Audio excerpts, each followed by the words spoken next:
இந்தியால சொல்ல முடியாத அளவுக்கு கஷ்டம் அனுபவிக்கிற 2 ஜீவன். ஒண்ணு காக்ரோச், இன்னொன்னு மிடில் கிளாஸ். எருமைக்கு கூட ப்ளூ கிளாஸ் இருக்குன்னு பாட்டு வந்த மாதிரி இப்ப காக்ரோச் கூட பொலிட்டிக்கல் பார்ட்டியே வந்துருச்சு. ஆனா மிடில் கிளாஸ்க்கு யாரும் கிடையாது. நமக்கு நாமே தான். பெட்ரோலு, கேஸ், சாப்பாடு, ஸ்கூல் ஃபீஸ், மெடிக்கல் எக்ஸ்பென்ஸ் இது எல்லாமே வேகமா ஏறிட்டே போகுது. ஆனா நம்ம சேலரி மட்டும் ரொம்ப ஸ்லோவா தான் ஏறுதுங்கிற ஃபீல் எல்லாருக்கும் இருக்கும். அதுக்கு தான் சொல்றேன், இன்வெஸ்ட்மெண்ட் பண்ணுங்க அப்படின்னு நான் இங்க கதை விட போறது கிடையாது. ஆனா உங்க கவலை எல்லாம் இன்னும் அதிகமா இன்க்ரீஸ் ஆகாம இருக்க என்னெல்லாம் பண்ணணுங்கிற பேசிக்ஸ் சொல்றேன். வீடியோ ஃபுல்லா பாருங்க. ஃபர்ஸ்ட் உங்களையும் உங்க ஃபேமிலியும் சேஃப்கார்ட் பண்ண இந்த 2 விஷயத்த பண்ணலைன்னா இப்போ இல்லைனாலும் ஃபியூச்சர்ல கண்டிப்பா வருத்தப்படுவீங்க. ஒன்னு எமர்ஜென்சி ஃபண்ட், இன்னொன்னு மெடிக்கல் இன்சூரன்ஸ். இந்த ரெண்டையும் ஃபுல்ஃபில் பண்ணாம இன்வெஸ்ட்மெண்ட் பத்தி நினைச்சு கூட பார்க்காதீங்க. அடுத்தது உங்க ஷார்ட் டேர்ம் லாங் டேர்ம் கோலை ஃபிக்ஸ் பண்ணி ரெகுலரா பட்ஜெட்டிங்கும் எக்ஸ்பென்ஸ் ட்ராக்கிங்கும் பண்ண ஆரம்பிங்க.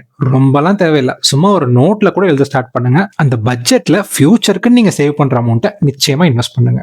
ட்ரஸ்ட் மீ, இதை பண்றதே உங்களுக்கு ஒரு பெரிய ஐ ஓப்பனரா இருக்கும். உங்க கோல் வீடு, car, financial freedom, early retirement, at least கடனே இல்லாத பீஸ்ஃபுல் லைஃப், இது எல்லாத்துக்கும் ஃபவுண்டேஷன் இப்ப நான் சொன்ன இந்த பேசிக்ஸ். இந்த வீடியோவை பார்த்ததும் உங்க மைண்டுக்கு தோன்ற உங்க சர்க்கிளுக்கு இதை ஷேர் பண்ணுங்க.